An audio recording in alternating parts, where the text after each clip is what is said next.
ये कौन सा जगह का नज़ारा है देखते जाओ। मैं आप लोग को बताने जा रहा हूँ। ये हमारा बोडोलैंड यूनिवर्सिटी है और ये बोडोलैंड यूनिवर्सिटी में खिला हुआ फूल है।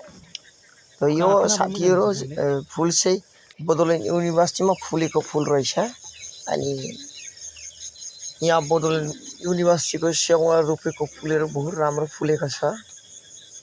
मुन्डोकले तो बोडोलैंड यूनिवर्सिटी गारा फूल है फूल तो फुलिसे भालके चाइल और ये बोडोलैंड यूनिवर्सिटी आमार बड'फा उपेन्द्रनाथ थासिउ है ये बड'फा उपेन्द्रनाथ थासिउ लोगोफोर बे बड'फा उपेन्द्रनाथ थासिउ दा माने बे बोडोलैंड यूनिवर्सिटी दङ। दा आङो भिडिअखौ मानो खालामदों होननानै बुङोबा बेबायदि गोदान गोदान नुथायफोरखौ नोंथांमोना नायनानै मोजां मोनो निस्सय बेनि थाखायनो आं बानायदों नोंथांमोननि थाखाय। नोंथांमोना नायलांदो आरो